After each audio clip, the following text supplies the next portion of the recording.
ಒಂದ್ ಕಡೆ ಪದಗ್ರಹಣವೇನೋ ನಡೆದೋಯ್ತು. ಆದರೆ ಇದಕ್ಕೂ ಮುನ್ನ ಸಿಕ್ಕ ಟ್ವಿಸ್ಟ್ಗಳಿದೆಯಲ್ಲ, ಸಾಕಷ್ಟು ಗೊಂದಲಗಳನ್ನು ಸೃಷ್ಟಿ ಮಾಡಿದ್ವು. ಅದಲು ಬದಲು ಆಟದಲ್ಲಿ ಶಾಸಕರುಗಳಿಗೆ ಬೇವು ಬೆಲ್ಲ ಸಿಕ್ಕಿದೆ. ಬೆಳ್ಬೆಳಿಗ್ಗೆ ಖುಷಿಯಾಗಿದ್ದ ಮಂಕಾಳ್ ವೈದ್ಯ ಮಧ್ಯಾಹ್ನದ ಹೊತ್ತಿಗೆ ಪಾಪ ಮಂಕಾಗಿ ಹೋಗಿದ್ರು. ಇನ್ನು ಡಬಲ್ ಖುಷಿಯಲ್ಲಿದ್ದಂಥ ಗಾಯತ್ರಿ ಕೂಡ ಮಂತ್ರಿ ಸ್ಥಾನ ಕೈತಪ್ಪಿದ್ದಕ್ಕೆ ಸಿದ್ದರಾಮಯ್ಯ ಎದುರು ಕಣ್ಣೀರಿಟ್ಟಿದ್ದಾರೆ. ಗಾಯತ್ರಿ ಹೆಸರು ಪಟ್ಟಿಯಲ್ಲಿ ಬಂದಿದ್ದಕ್ಕೆ ಸ್ವತಃ ಸಿದ್ದರಾಮಯ್ಯ ಅವರೇ ಗರಂ ಆಗಿದ್ದಾರಂತೆ.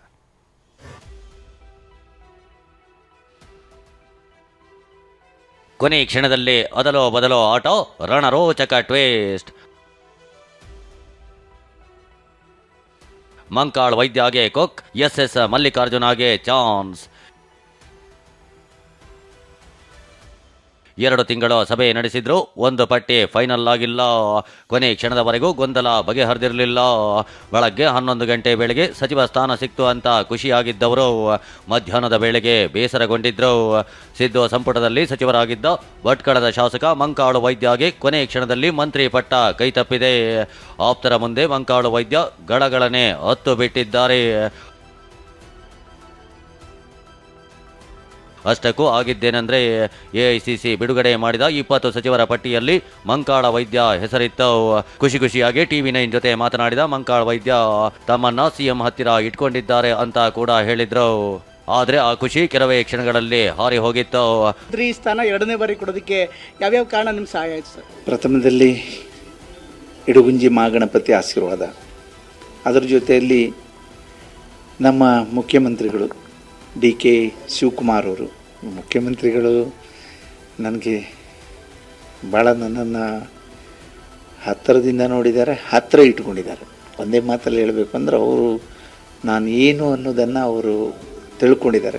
ಏನು ಹೇಳಿದ್ರು ಸರ್? ಯಾಕಂದ್ರೆ ಈಗ ನಾನು ಸಿಗಲಿಲ್ಲ, ನನಗೆ ಅರ್ಜೆಂಟ್ ಬೇರೆ ಫೋನ್ ಬಂತು, ವಾಪಸ್ ಬಂತು. ನಾನು CM ಸಿಗಲಿಲ್ಲ, ನಾನು ಮಾತಾಡ್ತಾ ಇರುವವನಲ್ಲ, ನಾನು ಕೆಲಸ ಸಿಗಲಿಲ್ಲ ರೀ. ಈಗ ಮತ್ತೆ ಪುನಃ ಬರ್ತೀವಿ ವಾಪಸ್. ಮಂಕಾಳುಗೆ ಕೊಕ್ ನೀಡಿ ಎಸ್ ಮಲ್ಲಿಕಾರ್ಜುನಗೆ ಅವಕಾಶ ನೀಡಲಾಗಿದೆ. ಸಚಿವ ಸ್ಥಾನ ಮಿಸ್ ಆಗ್ತಿದ್ದಂತೆ ಓಡೋಡಿ ಬಂದಿದ್ದ ಮಂಕಾಳು ವೈದ್ಯಗೆ ಸಿಎಂ ಭೇಟಿ ಸಿಗಲೇ ಇಲ್ಲ. ಲೋಕಭವನದ ಒಳಗೆ ಪ್ರಮಾಣ ವಚನ ನಡೆಯುತ್ತಿದ್ರೆ ಲೋಕಭವನದ ಹೊರಗೆ ಕಂಗಾಲಾದವರಂತೆ ನಿಂತಿದ್ರು. ಹಾಗಾದ್ರೆ ಇಲ್ಲಿ ಮಂಕಾಳುಗೂ ಗೇಟ್ ಪಾಸ್ ಕೊಟ್ಟು ಮಲ್ಲಿಕಾರ್ಜುನ ಅವರಿಗೆ ಚಾನ್ಸ್ ನೀಡಿದ್ದು ಹೇಗೆ ಅನ್ನೋದನ್ನ ತೋರಿಸ್ತೀವಿ ನೋಡಿ. ಬೆಳಗ್ಗೆ ಎಐಸಿಸಿಯಿಂದ ಬಂದ 20 ಸಚಿವರ ಪಟ್ಟಿಯಲ್ಲಿ ಮಲ್ಲಿಕಾರ್ಜುನ ಹೆಸರು ಇರಲಿಲ್ಲ. ಪಟ್ಟಿ ರಿವೀಲ್ ಆಗ್ತಿದ್ದಂತೆ ಮಂತ್ರಿಗಿರಿಗಾಗಿ ಪಟ್ಟು ಹಿಡಿದ ಮಲ್ಲಿಕಾರ್ಜುನ್ ನಾನು ಮತ್ತು ನನ್ನ ಇಡೀ ಕುಟುಂಬ ರಾಜೀನಾಮೆ ಕೊಡ್ತೀವಿ ಅಂತ ಹೇಳಿದ್ದಾರೆ. ಹೈಕಮಾಂಡ್ ಮೇಲೆ ಒತ್ತಡ ಹಾಕಿದ್ದಾರೆ. ಕೂಡಲೇ ಹೈಕಮಾಂಡ್ ಮಂಕಾಳು ವೈದ್ಯಗೆ ಕೊಕ್ ನೀಡಿ ಮಲ್ಲಿಕಾರ್ಜುನ್ಗೆ ಮಣೆ ಹಾಕಿದೆ. ಇದ್ರು ನನ್ನ ಜೊತೆಗೆ ಇದ್ರು, ಬೈ ಮಿಸ್ಟೇಕ್ ಅಂದ್ರು, ಅದೇನು ನನಗೂ ಗೊತ್ತಿಲ್ಲ. ಈ ಕರೆದ ಮಾತಾಡ್ತೀನಿ ಏನು ಅಂತ ಕೇಳ್ತೀನಿ. ಇದ್ರು ನನ್ನ ಜೊತೆಗೆ ಇದ್ರು, ಬೈ ಮಿಸ್ಟೇಕ್ ಅಂದ್ರು, ಅದೇನು ನನಗೂ ಗೊತ್ತಿಲ್ಲ. ಈ ಕರೆದ ಮಾತಾಡ್ತೀನಿ ಏನು ಅಂತ ಕೇಳ್ತೀನಿ. ಡಬಲ್ ಲಡ್ಡು ಸವಿದಿದ್ದ ಗಾಯತ್ರಿ ಖುಷಿ ಕೆಲವೇ ಕ್ಷಣದಲ್ಲಿ ಮಾಯಾ. ಗಾಯತ್ರಿ ಶಾಂತೇಗೌಡ ಬಿಜೆಪಿ MLC ಪ್ರಾಣೇಶ್ ಅನರ್ಹರಾದ ಕಾರಣ ಗಾಯತ್ರಿ MLC ಆಗಿ ಆಯ್ಕೆಯಾಗಿದ್ರು. ಇದಾಗಿ ಕೇವಲ 15 ದಿನಗಳಷ್ಟೇ ಕಳೆದಿದೆ. ಈ ಮಧ್ಯೆ ಸೋಮವಾರ ಬೆಳಗ್ಗೆ ಹೈಕಮಾಂಡ್ ಪ್ರಕಟಿಸಿದ ಮಂತ್ರಿಗಳ ಪಟ್ಟಿಯಲ್ಲಿ ಗಾಯತ್ರಿ ಹೆಸರಿತ್ತು. ಈ ಪಟ್ಟಿ ನೋಡಿದಾಗ ಇವರ ಸಂಭ್ರಮಕ್ಕೆ ಪಾರವೇ ಇರಲಿಲ್ಲ. ಗಾಯತ್ರಿ ಶಾಂತೇಗೌಡರಿಗೆ 2 ಲಡ್ಡು ಬಾಯಿಗೆ ಬಿದ್ದಂಗಾಗಿದೆ. ಒಂದ್ ಕಡೆ MLC, ಇನ್ನೊಂದ್ ಕಡೆ ಒಂದೇ ದಿವಸದಲ್ಲಿ ಸಚಿವ ಸ್ಥಾನ. ಹೇಗೆ ಅನಿಸ್ತಿದೆ ಮೇಡಮ್? ತುಂಬ ಖುಷಿ ಆಗ್ತಾ ಇದೆ, ನನಗೆ ತುಂಬ ಖುಷಿ ಆಗ್ತಾ ಇದೆ. ಅದ್ರ ಜೊತೆಗೆ ಆಶ್ಚರ್ಯನೂ ಆಗಿದೆ. 2 ಒಂದೇ ಸಲ ಆಗ್ತಾ ಇದೆ. ನನಗೆ MLCನೂ ಆಯಿತು ಮೊನ್ನೆ. ನಿಮಗೆ ಏಕ್ದಮ್ಮು ನೀವು ಮಂತ್ರಿ ಆಗ್ತಾ ಇದ್ದೀರಾ ಈಗ ಅಂತ ಹೇಳಿದ್ರು. ಅವಾಗ ನನಗೆ ನಂಬಕ್ಕೆ ಆಗ್ತಾ ಇಲ್ಲ. ನಾನು ಕಾರ್ಯಕರ್ತರಿಗೆ ಹೇಳ್ತಾ ಇದ್ದೆ, ಸುಮ್ಮನಿರಪ್ಪ, ಅಧಿಕೃತವಾದ ಮಾಹಿತಿ ತೊಗೊಂಡು ಮಾತಾಡಬೇಕು, ನೀವು ಯಾವುದನ್ನು ಮಾತಾಡಬೇಡಿ ಅಂತ ನನ್ನ ಕಾರ್ಯಕರ್ತರಿಗೆ ಒಂದು ಸಲಹೆಯನ್ನು ಮಾಡಿದೆ. ಹೀಗೆ ಡಬಲ್ ಖುಷಿಯಲ್ಲಿದ್ದ ಗಾಯತ್ರಿ ಅವರಿಗೆ ಕೆಲವೇ ಕ್ಷಣದಲ್ಲಿ ಶಾಕ್ ಆಗಿತ್ತು. ಗಾಯತ್ರಿ ಬದಲು ಉಮಾಶ್ರೀ ಅಥವಾ ಲಕ್ಷ್ಮೀ ಹೆಬ್ಬಾಳ್ಕರ್ ಸಚಿವರಾಗಬಹುದು ಅನ್ನೋ ಚರ್ಚೆ ಶುರುವಾಯಿತು. ಈ ಇಬ್ಬರಲ್ಲಿ ಯಾರು ಸಚಿವರಾಗ್ತಾರೆ ಅಂತ ಸಂಜೆ ತನಕ ಕುತೂಹಲ ಹರಡಿತು. ತಕ್ಷಣ ಸಿದ್ದರಾಮಯ್ಯನವರನ್ನ ಭೇಟಿ ಮಾಡಿ ಚರ್ಚೆ ನಡೆಸಿದ್ರು. ಬೆಳಗ್ಗೆ 11 ಗಂಟೆ ಸುಮಾರಿಗೆ ಖುಷಿಯಿಂದ ಸಂಭ್ರಮಿಸುತ್ತಿದ್ದ ಗಾಯತ್ರಿ ಅವರ ಖುಷಿ ಕೆಲವೇ ಗಂಟೆಯಲ್ಲಿ ಕಣ್ಮರೆಯಾಗಿ ಕಣ್ಣೀರಾಗಿ ಹರಿಯಿತು. ಉಮಾಶ್ರೀ ಪರ ಸಿದ್ದು, ಲಕ್ಷ್ಮೀ ಪರ DK ಲಾಬಿ ಗಾಯತ್ರಿ ಪಟ್ಟಕ್ಕೆ ಕೂತು. ಗಾಯತ್ರಿ ಶಾಂತೇಗೌಡ ಬದಲಿಗೆ ಉಮಾಶ್ರೀಗೆ ಸಚಿವ ಸ್ಥಾನ ನೀಡುವಂತೆ ಖುದ್ದು ಸಿದ್ದರಾಮಯ್ಯನವರೇ ಡಿಕೆಗೆ ಕರೆ ಮಾಡಿ ಹೇಳಿದ್ರು.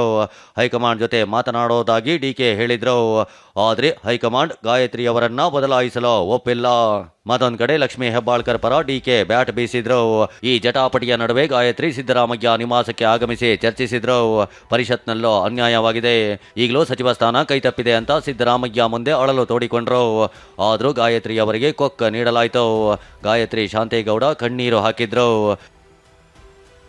ವಕೀಲ ಅಭಿಷೇಕ್ ಮನು ಸಿಂಘ್ವಿ ಮೂಲಕ ಹೈಕಮಾಂಡ್ ಸಂಪರ್ಕ ಸಾಧಿಸಿ ಮಂತ್ರಿ ಸ್ಥಾನ ಗಿಟ್ಟಿಸಿಕೊಂಡಿದ್ದ ಗಾಯತ್ರಿಗೆ ಶಾಕ್ ಆಗಿದೆ. ಗಾಯತ್ರಿ ಲಾಬಿ ನೋಡಿ ನಾಯಕರೇ ಶಾಕ್ ಆಗಿದ್ದಾರೆ. ಗಾಯತ್ರಿ ಹೆಸರು ಪಟ್ಟಿಯಲ್ಲಿ ಬಂದಿದ್ದಕ್ಕೆ ಸಿದ್ದು ಗರಂ, ಪ್ರಮಾಣ ವಚನಕ್ಕೆ ಗೈರವ್. ಗಾಯತ್ರಿ ಶಾಂತೇಗೌಡ ಪಟ್ಟಿಯಲ್ಲಿ ಹೆಸರು ಬಂದಿದ್ದಕ್ಕೆ ಸಿದ್ದರಾಮಯ್ಯ ಮುನಿಸಿಕೊಂಡಿದ್ದಾರೆ. 3 ದಿನಗಳ ಹಿಂದೆ ಗಾಯತ್ರಿ ಅವರ ಬಗ್ಗೆ ಸಿದ್ದರಾಮಯ್ಯ ಬಳಿ ಹೈಕಮಾಂಡ್ ಅಭಿಪ್ರಾಯ ಕೇಳಿತ್ತು. ಒಬಿಸಿ ಮತ್ತು ಕುರುಬ ನಾಯಕನಾಗಿ ನನಗೆ ತಿಳಿಸದೆ ಹೆಸರು ಹೇಗೆ ಬಂತು ಅಂತ ಪ್ರಶ್ನಿಸಿದ್ದಾರೆ. ಈಗಾಗಲೇ ಪರಿಷತ್ ಹಾಗೂ ಕುರುಬ ಕೋಟಾದಡಿ ಪುತ್ರ ಡಾಕ್ಟರ್ ಯತೀಂದ್ರ ಇದ್ದಾರೆ. ಹೀಗಿದ್ರೂ ಮತ್ತೊಬ್ಬರನ್ನ ಮಂತ್ರಿ ಮಾಡೋದು ಸರಿಯಲ್ಲ. ಗಾಯತ್ರಿ ಬದಲಾಗಿ ಬ್ಯಾಡಗಿ ಶಿವಣ್ಣ ಅವರನ್ನ ಮಂತ್ರಿ ಮಾಡುವಂತೆ ಸಿದ್ದರಾಮಯ್ಯ ಹೇಳಿದ್ದಾರೆ. ಆದರೆ ಇಂದು ನಡೆದ ಸಭೆಯಲ್ಲಿ ಸಿದ್ದುಗೆ ಶಾಕ್ ಕೊಟ್ಟ ಖರ್ಗೆ ಮತ್ತು ರಾಹುಲ್ ಗಾಯತ್ರಿ ಹೆಸರನ್ನ ಫೈನಲ್ ಮಾಡಿದ್ದಾರೆ. ಇದರಿಂದ ಮುನಿಸಿಕೊಂಡ ಸಿದ್ದರಾಮಯ್ಯ ಪ್ರಮಾಣ ವಚನ ಕಾರ್ಯಕ್ರಮಕ್ಕೆ ಗೈರಾಗಿದ್ದಾರೆ ಎನ್ನಲಾಗಿದೆ. ಹರೀಶ್, ಅನಿಲ್ ಜೊತೆ ಪ್ರಮೋದ್, TV9 ಬೆಂಗಳೂರು.